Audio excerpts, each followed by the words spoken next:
Thank you for watching NTD Business. Coming up tonight, Governor Ron DeSantis looking to ban a certain type of investing in Florida. He says it violates the financial duty executives have to shareholders. Consumer prices actually rose in December instead of falling like previously thought. What do top officials say? A dramatic rise in home equity loans. Homeowners are increasingly taking advantage of this record level of tappable home equity. What are they using the money for, and what are the risks? Someone spent millions on an anti-Tesla Super Bowl ad. Find out who's possibly Tesla's biggest critic. Deep fake news anchors generated by artificial intelligence. Pro-Beijing bots have been pushing them on social media, where they repeat Communist Party narratives. That and much more coming up on NTD Business. Great to have you with us. Don Ma here. Florida Governor Ron DeSantis today said he's targeting the investment strategy known as ESG. The Corporate Finance Institute describes ESG as a system that shows stakeholders how to sustainably invest based on environmental, social, and governance, or ESG criteria. However, DeSantis says those criteria are used to inject political ideology into the everyday economy. One of their big targets is domestic energy production. They do not like us producing more oil and gas. They do not want us to be energy independent. He pointed out that ESG apparently violates the financial duty executives have to shareholders of publicly traded companies. They're supposed to make as much profit as possible by investing in the best available options. Well, what ESG says is, no, we're not going to do, even if it would do a better return, we're not going to allow you to invest in certain areas. You're not allowed to invest in oil and gas. You're not allowed to invest in disfavored areas. So they're constricting the ability of people to invest your money, and obviously that means you're going to not do as well as you otherwise could have. Sometimes people will try to say that you do better with this, but that doesn't make any sense, because if you don't have ESG, you could invest in green stuff if it's profitable. There's no restriction on that. The governor has announced a number of proposals for the next legislative session. He wants to block ESG investment decisions at the state and local level. He wants to eliminate consideration of ESG factors by officials when issuing bonds and ban the financial sector from considering so-called social credit scores. The next legislative session will be held in March. Newly released data shows December consumer prices rising from the month before instead of falling as previously thought. When the Bureau of Labor Statistics released the raw data, prices were down 0.1% last month. But after the agency recalculated for seasonal factors, including weather events, holidays, the consumer price index went up 0.1% in December. Federal Reserve Chair Jerome Powell and Treasury Secretary Janet Yellen have both urged people not to read too much into any one data point, but instead look at a variety of measurements over a longer time period. The January CPI numbers are scheduled to be released tomorrow. And homeowners are increasingly tapping their equity. According to data from TransUnion, more than 330,000 home equity loans were taken out in the third quarter last year. That's about a 47% increase from the same quarter in 2021. Years of rising home values have made home equity a tempting option. Banks also granted over 400,000 home equity lines of credit in the third quarter. This is up 41% from a year earlier. The rise in taking out home equity loans is part of a general increase in using credit. This as high prices for necessities like food and gas squeeze households. TransUnion said credit card balances climbed to a record high of $931 billion in the fourth quarter of 2022. That's a nearly 19% increase from a year earlier. And now joining me is Ted Rossman, Senior Industry Analyst at Bankrate.com. Now, Ted, we're seeing an increase in home equity loans. Now, this is amid an uncertain economic environment. Are you seeing that at Bankrate.com? And could you explain to us why this is? We are, yeah. There's been high demand for home equity loans and lines of credit because a lot of people are sitting on increased home equity. So that's a positive. A lot of people have money that they can tap. Now, of course, the downside is people need extra money because the cost of living has gone up with high inflation. People are doing renovations, looking to pay for them. All types of loans have gotten more expensive over the past year as the Fed has pushed rates higher. So a lot of people are tapping their home equity. And at bankrate.com, what are you seeing? What are people using the money for? Home improvements and consolidating credit card debt are probably the two most common explanations. Now, the home improvement one is interesting because mortgage rates have gone up so much that a lot of people are finding it preferential to stay put rather than move. You know, if you locked in a mortgage rate in the 3 or 4% range a couple of years ago, there's not a ton of incentive to move right now. So some people are saying, you know what, let's just redo the kitchen or add a bathroom or whatever it is and stick around. Now, maybe that makes sense. I mean, it may be cheaper and easier than moving, and building equity is always a good thing. I mean, maybe these projects are adding value to your home.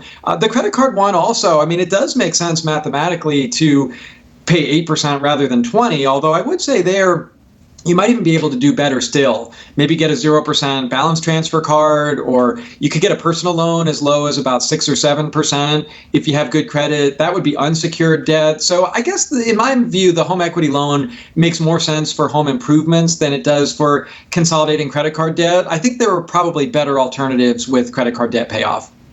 Right. And I'd like to further ask you whether this is a good idea, because with the Fed increasing rates, we know they're going to end up somewhere around 5%, maybe even higher if the labor market stays strong. So is this a good idea? Right now, the average interest rate for a home equity loan or line of credit is in the high sevens, usually something like 7.8, 7.9%. That's gone up quite a bit. So on a $50,000 loan, the interest rate hikes we've seen over the past year have pushed that monthly payment up by about $200 a month. So it is significant. In general, home equity loans and lines of credit make me a little nervous because you're putting your house on the line. So, you know, it may be advantageous from an interest rate standpoint to trade your 20% credit card debt for, let's say, an 8% home equity loan. I mean, there are some positives to doing that. And when it comes to how to fund a home improvement, this can be I don't want to say inexpensive because rates have gone up, but maybe a less expensive product than some alternatives, relatively easy to get. You definitely want to think long and hard about the risk associated with putting the house on the line and also the interest rate. So as we mentioned earlier, it varies from person to person, but if someone is thinking about taking out a home equity loan, how do they decide? What factors do they have to consider? I think it's important to think about the interest rate, any fees that might be involved. How large is the loan? Are you going to be able to pay it off ahead of schedule potentially? I mean, that would be great to limit the overall interest expense. Home equity lines of credit have adjustable rates. So if the Fed keeps pushing rates higher, your rate's going to go up further. We think most of the damage has been done there, but you know, that's another thought about maybe fixing your rate with a home equity loan. Even if you have an existing HELOC, you might be able to ask your lender to freeze that balance and freeze that rate and convert into more of a loan as opposed to a line of credit. But I think the general rules of the road here are, what's your rate? What's your term? How long are you going to be there? Is this project going to be additive to your home value and your lifestyle? That sort of thing. All right. Thank you very much for your insight today, Ted. Pleasure having you. Thanks for having me. On Wall Street, stocks ended higher today. The Dow rose 377 points, or 1.1%. S&P gained 47 points, also 1.1%. Nasdaq added 174 points, 1.5%. There are many critics of Tesla's full self-driving function out there, but one man may have catapulted himself to the #1 spot by spending millions of dollars on an anti-Tesla Super Bowl ad. NTD Sean Marshall has more. Someone hates Tesla's FSD, or full self-driving software, so much that he's taken his campaign to Super Bowl advertising. Tesla full self-driving will run down a child in a school crosswalk. Most 30-second ad spots cost between $6 million and $7 million, according to Fox Sports. And a group called the Dawn Project has taken it that far. The ad shows an assortment of alleged incidents with a Tesla in self-driving mode making deadly driving mistakes. Hit a baby in a stroller. Elon Musk replied to the ad on Twitter with a laughing emoji. Tesla had already sent the Dawn Project a cease and desist letter for a similar ad last year. Paid for by the Dawn Project. The letter refuted all of the campaign's claims, doubled down on Tesla's commitment to safety, and called into question the Dawn Project's methodology. The Dawn Project was founded by Dan O'Dowd, who might just be Tesla's biggest critic. He is CEO of Green Hill Software, which has a competing automated self-driving software, which Musk in the past called a pile of trash in a tweet. A side fact about O'Dowd is that he's a Democrat who ran for the U.S. Senate in California, but lost in the primary election. And O'Dowd isn't alone in his attacks on Tesla FSD. Tesla has been criticized, investigated, and sued in Germany for falsely marketing the capabilities of its automated driving systems, but the company won that case. The Dawn Project wants the National Highway Safety Administration and the California Department of Motor Vehicles to require Tesla to turn off FSD until all the alleged safety defects are fixed. O'Dowd's future projects include full-page ads in Politico and running additional TV ads in Washington, D.C. Sean Marshall, NTD News. And also making a splash on screens across the nation Sunday night, a Chinese-owned shopping app joined the lineup of Super Bowl ads. The company is called Temu. It's a US-based platform owned by Chinese e-commerce giant PDD Holdings. Its ad appeared during the first and third quarters of the game with the title, "Shop Like a Billionaire." The clip highlights Temu's inexpensive clothing and accessories through the lens of a young woman. Super Bowl ads cost millions of dollars and are rare purchases for Chinese firms. PDD Holdings, formerly known as Pinduoduo, is among China's top e-shopping companies, competing with firms like Alibaba and JD.com. It's valued at over $115 billion. Temu quickly gained U.S. popularity after its September launch. It sells products ranging from fashion to electronics and even vegetables. The White House is confirming that a spy balloon program linked to China's military targeted the United States and its allies for espionage. U.S. National Security spokesperson John Kirby acknowledged the program at a White House briefing today.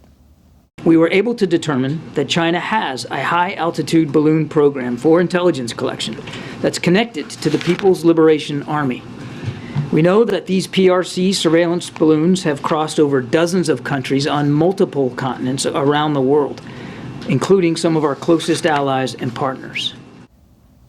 He did say these balloons so far provided, quote, limited additive capabilities to the Chinese regime's intelligence gathering, but if left unchecked, it could be of value to them in the future. Since shooting down the Chinese spy balloon on February 4th, the United States has shot down 3 more unidentified flying objects in the U.S. and Canadian airspaces. Kirby said that the new objects were much smaller and it's still unclear what they are.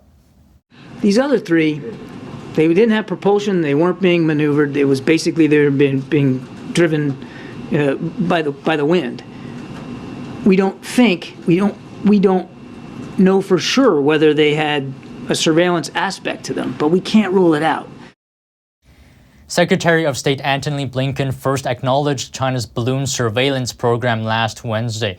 At that time, he also said the U.S. was working to provide intelligence to dozens of other countries affected by the regime's espionage efforts. According to Senate Majority Leader Chuck Schumer, Washington should look at fully banning TikTok. Here he is yesterday on ABC's This Week. It's something that should be looked at. We do know there's Chinese ownership of the company that owns TikTok, and so there are some people in the Commerce Committee that are looking into that right now. We'll see where they come out. The popular video sharing app has drawn harsh criticism over its Chinese owner ByteDance. That's amid fears that the company could be giving U.S. user data over to Beijing. Lawmakers have introduced multiple bills in recent days taking aim at the app. More than 25 states have barred the app from government-managed devices, and several universities have ousted it from their campus Wi-Fi networks. TikTok's CEO is scheduled to appear before the House Energy and Commerce Committee on March 23rd. Now, we're all aware that there's misinformation on social media, but tonight, a new way to spread falsehoods. A research firm has identified realistic appearing newscasts featuring AI-generated newscasters, disparaging the United States. They're called deepfakes, and interestingly, the content of what they're saying is distinctively aligned with the Chinese regime's messaging. Here's the story. Hello, everyone. This is Wolf News. I'm Alex. On first glance, these look like news anchors. And the top leaders of China. On second glance, you might notice something uncanny. The two heads of state exchange. And how their voices don't align with their mouth movements. That's because they aren't real people. They're deep fake avatars made with artificial intelligence. It's unclear who's behind this, but last year, pro-China bot accounts sent them out over Twitter and Facebook. But this is the first time we've seen footage of an entirely fictitious fake person used in a politically motivated influence operation. This particular set of videos was promoted by an operation that we call Spamiflage, which we've been tracking since at least 2019, and routinely amplifies narratives that align with Beijing's strategic interests. Research firm Graphica issued a report on this broader campaign that says, in part, more videos portrayed the U.S. in a negative light than focused on any other theme, presenting it as a law-breaking, hegemonistic, racked by civil strife, and failing in the fight against COVID-19. This meeting is of great significance. They push China's geopolitical agenda. Gun violence has killed nearly 40,000 people. And expose America's shortcomings. The U.S. National Security Commission on Artificial Intelligence says AI is deepening the threat posed by cyber attacks and disinformation campaigns that Russia, China, and others are using to infiltrate our society, steal our data, and interfere in our democracy. Hey there, I'm Anna. Hey there, I'm Jason. And these fake news anchors, they were made with technology from British artificial intelligence company Synthesia. Synthesia's website shows its technology is mainly used for corporate training and marketing videos. The company said in a statement to CNN, "The recent videos that emerged are in breach of our terms of service, and we have identified and banned the user in question." Graphica says these news anchor deepfake videos are low quality and did not get a lot of traction on social media. To build a better world with artificial... But this technology is spreading rapidly around the world. A few years ago, a Chinese tech firm made this deepfake video of then-President Donald Trump speaking Mandarin as a demonstration to promote their company's technology at a Beijing conference. Chinese state media has even created a whole team of AI news anchors. They're showing it off as a novel new technology that can mass-produce shows with these anchors that can work 24/7. The proliferation of deepfake videos makes it dramatically harder to combat disinformation.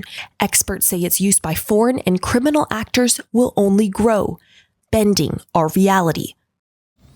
And the crypto crackdown continues. A major regulator has terminated any new issuance of one of Binance's cryptocurrencies. This decision could have a big impact on other exchanges as well, who also have their own currencies. This could also impact the broader crypto industry in general. So now there will be no new issuances of Binance USD, or BUSD for short. This is one of its stablecoins. Stablecoins are a type of cryptocurrency that have a more stable value, often because the value is tied to the value of normal currency, in this case, the US dollar. Since no new BUSD coins will be created, this may hurt the product. People may become less confident about it, and this could lead to a reduction in demand, making it less popular. We spoke to a Binance user, Slava Demchuk. He's also the founder of crypto firm AMLBot and has advised the Ukrainian government on crypto-related matters. He tells us that this news harms the entire industry. Binance is the largest platform in the crypto space, and any news related to Binance rippled all over the crypto space. And especially bad news. It's just like a general atmosphere, like some funds stop investing, some companies some companies cut their budget on marketing, on everything when such a news appeared. Many crypto exchanges have their own tokens. For example, FTX had its FTT token.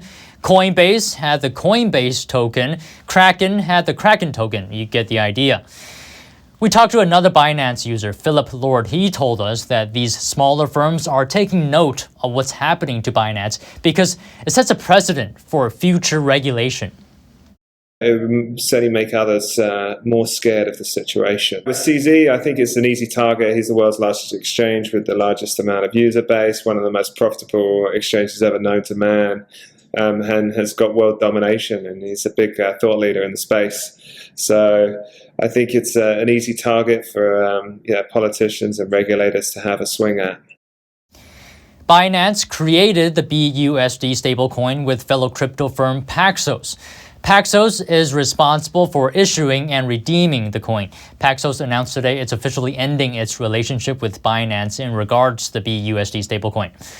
It's unclear why regulators are going after Binance's BUSD stablecoin. They say it's because of several unresolved issues related to Paxos' oversight of its relationship with Binance, but they don't explain what those issues actually are. Regulators may want Binance to register their BUSD stablecoins as securities, but many believe stablecoins aren't securities. Binance CEO CZ retweeted on Twitter, "How on earth is a stablecoin considered a security?" and that no one has ever had the expectation of profit when buying BUSD. The expectation of profit is generally accepted as a key trait of a security. We got insights from Paz Gomez, a market analyst at Econ Americas, who studies the digital currency space. She raises the possibility that these enforcement actions may be linked to the emergence of governmental digital currency, also known as CBDC. Gomez believes governments may see stablecoins as a threat. They're similar to CBDCs because their value is tied to the government's money. I think it's very, very related to the fact that CBDCs are emerging because now regulators have other challenges in front of them. They have now to see how regulation, how policies, and how the monetary system as a whole is going to work in a completely digital system in which you don't have anymore the monopoly of money. Meanwhile, regulators are monitoring Paxos closely. Now remember, Paxos is responsible for issuing and redeeming the BUSD. The regulators want to make sure it's capable of giving customers their money back in line with compliance rules. North American companies that are struggling to hire workers brought in more robots last year than ever before. The robot hiring boom comes amid the tightest labor markets in decades. North American firms ordered just over 44,000 robots in 2022. The Association for Advancing Automation says that's an 11% increase over the previous year and a new record. More than half of last year's orders came from automakers and their suppliers. Now, speaking of robots, one recently escaped a grocery store in eastern Pennsylvania. Marty, the robot, uses cameras and scanners to check for out-of-stock items at a giant food store. But apparently it was tired of working. A viral video on social media shows Marty escaping the store and strolling through the parking lot. An employee eventually pushed him back inside. It's unclear why the robot rolled off the job. The supermarket told local media that Marty was just on a fresh air break. How would you feel about being forced to be microchipped for work? In Alabama, state lawmakers want to ban employers from doing that. Microchipping is implanting a device under the skin. It can then transmit personal information to other devices. State Democrats have introduced a bill that would make it a felony to force anyone to get the device implanted for work. State Congressman Prince Chestnut told a local news outlet he got the idea after reading about a Wisconsin company that offered microchipping to employees to unlock doors and laptops. Chestnut said he doesn't know of any Alabama companies that have tried to microchip workers, but the bill seemed like a good thing to do. If the bill passes, Alabama will join a few other states that have banned employees from requiring workers to be microchipped. And that's the latest from the NTD Business team and myself, Don Ma. Thank you for watching, and we'll see you tomorrow.